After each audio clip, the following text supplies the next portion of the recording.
Okay, so this presentation is going to be over intrusion detection and prevention systems.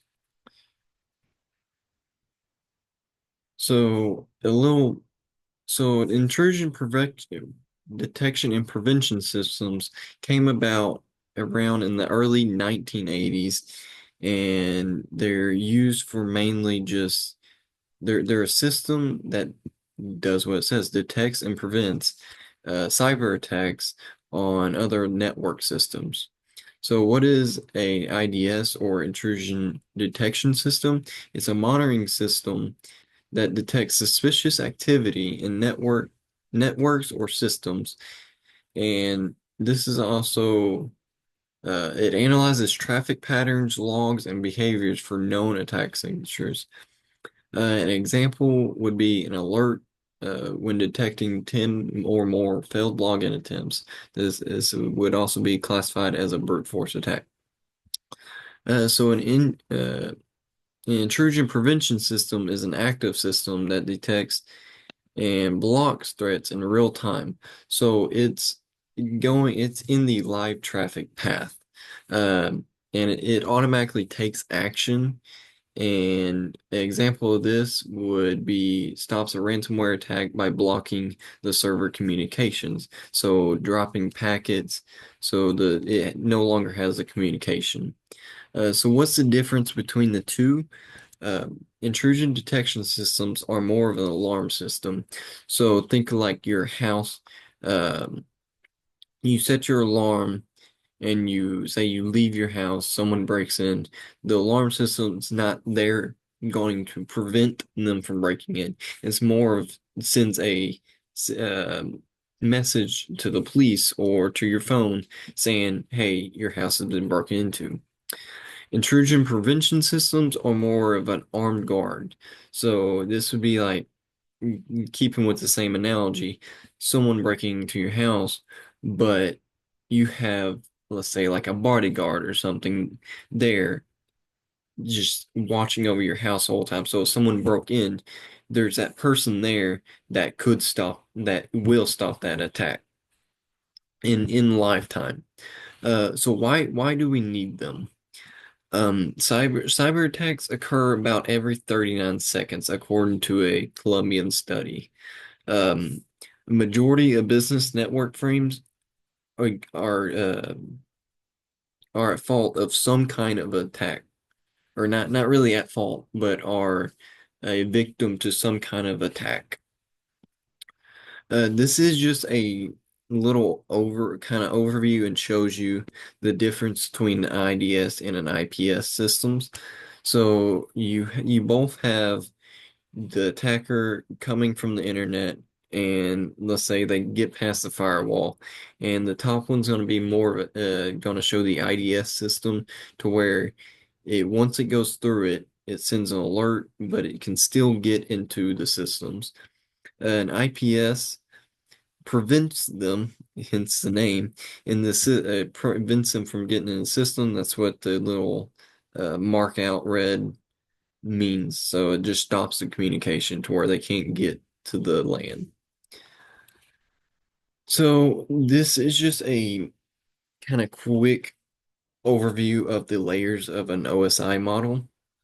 The reason why I bring this up is because later on I'll show or kind of mention just when things are implemented in certain layers. And so physical would be layer one and application be layer seven. So you have physical being layer one, data link two, network three, transport four, session five, presentation six, and application seven. They all have their own um use and do their own things. I'm not going to get too much into that as that's not really what this presentation is about. But I will refer back to this picture and this picture throughout the presentation. So, what are the different types of IDSs and IPS systems? So for intrusion detection systems, you have network-based systems, which are a network perimeter. It analyzes um, It analyzes raw packets, and then you have host-based systems, which are the endpoints, which it attaches to endpoints and monitors system calls, file integrities, and logs. So the difference between the two is one would set up uh, like around the actual network system, where the host-based element would set up more on the computer. So it's more of like a broad, the network base is more of a broad if you're looking over like a company network, where host base is more of like a personal, or I guess a host base could also be on each company computer per se. Um, so what are different types of intrusion prevention systems? You have inline, which is in traffic path, uh, which drops packets and resets connections.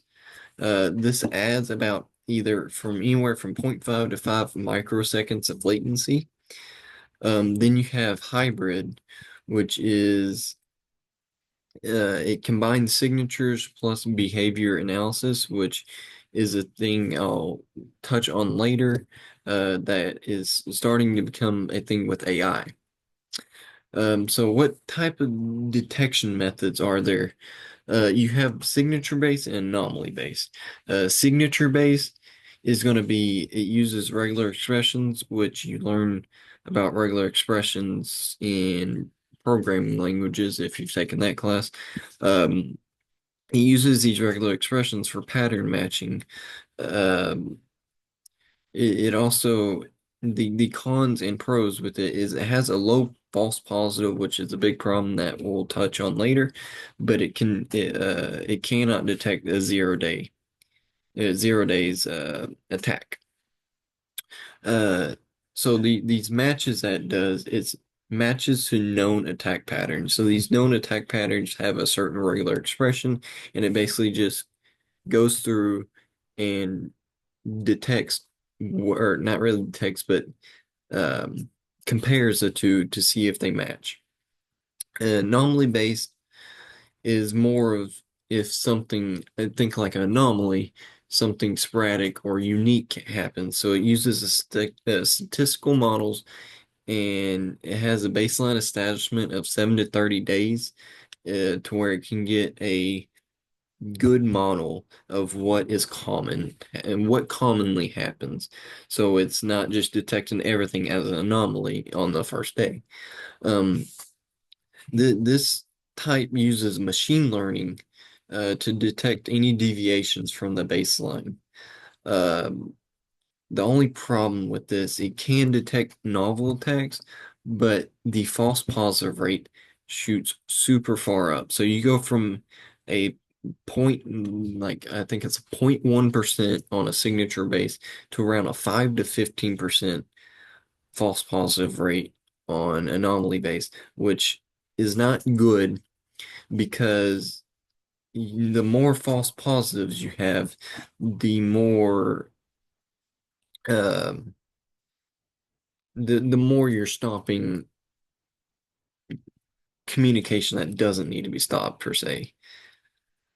So, intrusion prevention systems response mechanisms. So how do they typically respond? They respond to them in a uh, usually a stat or a uh, order. So it has a packet inspection, which this is where it comes in the layers that I was talking about, where it analyzes the layers 2 through 7. So to touch on this more, the communication from network to computer runs through these layers, um, where it'll go top down 7 to 1 application to physical, and then when it's going from computer to network, it'll do the same exact system, but go backwards. So it'd go physical to application. Um, so back to this, the packet inspection, it analyzes layers 2 through 7, and then looks for a pattern matching. This was the pattern matching. that we mentioned earlier, and it matches it against 10,000 different rules. And this is kind of like the firewall rules, which we'll talk about a little later. Um, this can be against the 10,000 rules or known attack patterns that have been used previously. Uh, then, if any of this is detected, an action is executed, whether it drops the packets, resets the packets, or alerts uh, someone or some type of system to step in.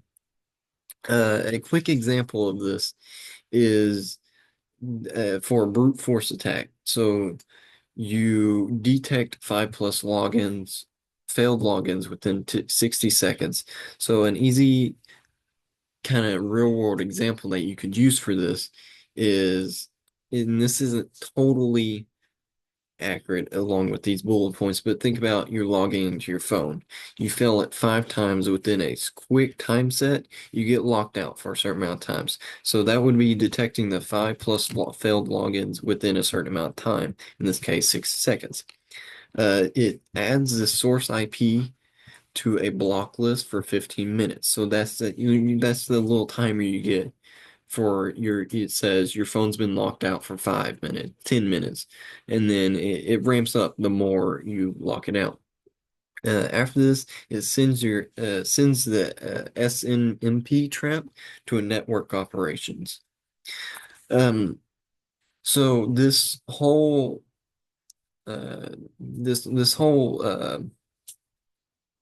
these three things happen within microseconds, like very low latency. So you don't really notice it. Like you can't really comprehend it with your brain how fast it happens, but the computer does it like before you can even think about snapping, really. Um, so what are some challenges with intrusion detections and prevention systems? As mentioned earlier, is a huge one is false positives.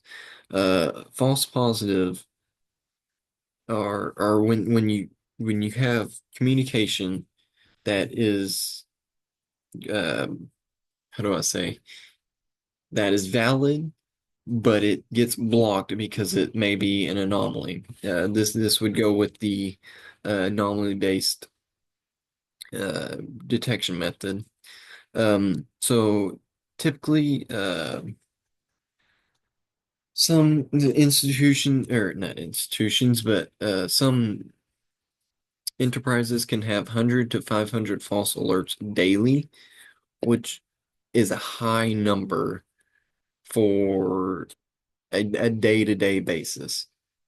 Tuning can reduce this number by 70 and 90% over time. Just due to with the anomaly base, you have a baseline establishment. The longer it goes on, the more it's going to recognize it and recognize these so-called anomalies that are picked up and put them into the statistical model and recognize them as no longer anomalies, but regular actions. Um, so performance impact is another big challenge that is faced. So these encryptions, they add a 15 to 30% process overhead. So the timing gets really long. And deep packet inspection can add 1 to 5 microsecond latency, which may not seem that much, but in the grand scheme of things, it can be the higher latency, the worse off it gets. So in the future, the solution metrics we really want to look or solution metrics we really want to look at is to get that target false positive rate below 0.5% and the maximum tolerable latency under 10 microseconds. So integration or integrating intrusion detection and prevention systems. Uh, so how does it work? Going through like a step by step. So I'm going to kind of use this diagram as a kind of view slash visual aid. So first off, you have your first step where the firewall handles basic filtering. This can have anywhere from 1,000 to 100,000 plus rules, and these rules are a predefined instruction that determines how our firewall should handle incoming or outgoing network traffic. So think of it like in different filter layers. So your firewall starts right here, and this is the first thing that it comes in contact with uh, once it gets the network communication, network traffic from the internet. After the firewall, it goes into your IDS or IPS system. Um, so step two would be the IPS performs a deep inspection. So this is more of like a fine, think of it as like a fine filter. So yeah, if you're filtering out, let's say you're digging for dirt or diamonds or gold or something like that, um, you put in a large filter to filter out first the rocks, the large boulder rocks that are about the size of your fist. Uh, After washing rock or water over the rocks, you may take that would be your firewall that takes out those rocks and boulders. Next, you have like a fine filter that gets those little uh they're not quite big enough to be rocks, but those little pebbles per se, it filters that out. So that would be the IPS perform a deep inspection to catch just the little that got past or the little that got past the firewall filters. Um, so typical enterprise typical enterprise firewalls have anywhere from 1,000 to, like I said, 100,000 plus rules in their firewalls. And the third step of this would be this SIEM correlates events, and it processes 10,000 plus EPS. So what are the future trends of intrusion prevention and detections or intrusion detection and prevention systems? You have AI and machine learning. Uh, so AI can have behavior models that are self-learning algorithms baselining a normal quote unquote network behavior. So this would help with um, this anomaly based to where these statistical models using AI could create a better baseline by self-learning algorithms. Um, you could also have predictive threat hunting, which is something that uses SLTM, it uses neural networks to forecast attack paths before they're exploited.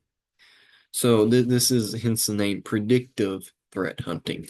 So you're using these neural networks that would sense the path that would most likely be taking, predicting that path and stopping the threat before it even has a chance to complete the exploit. Uh, so another future trend would be cloud natives.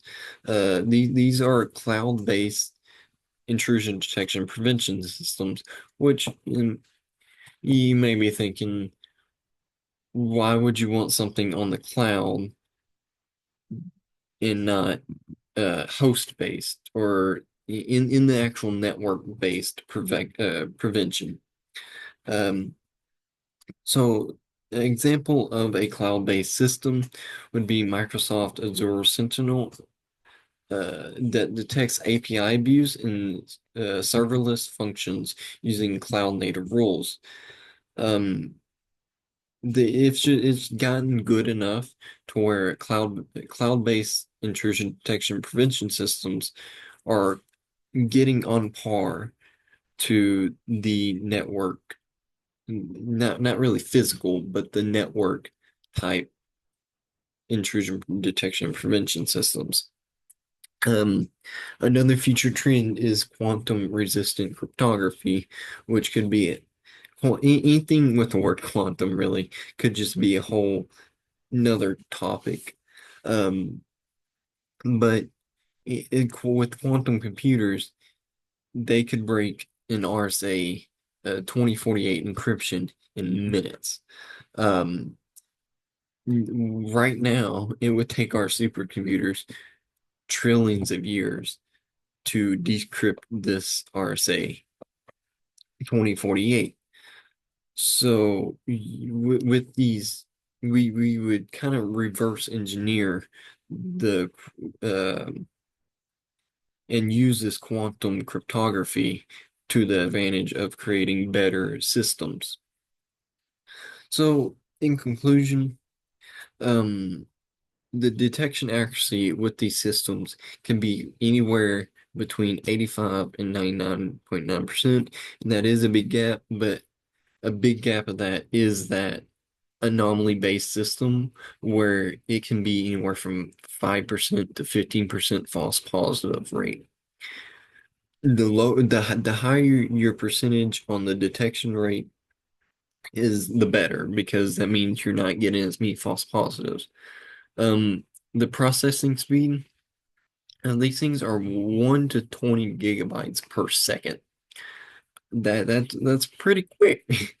Um, that's pretty quick for personal, but more of like enterprises or company-based network systems that could be a little slow, but the speed can always be better the further on, or the, how do I say, the more advanced we get. So alert volume is the how often these are detected a day, and you have about 100 to 10,000 uh, intrusions detected daily. So what is the cost of these systems, which I haven't really talked about implementing them as much, but the implementation cost can be anywhere from 5,000 to $500,000 annually. Where I mean, you can kind of reasonably say 5,000 is low end, 500,000 is high end. The bigger company there is, the more expensive it probably is to implement. So that is the presentation on intrusion detection and prevention systems. If you have any questions, please feel free to ask, and thank you for listening.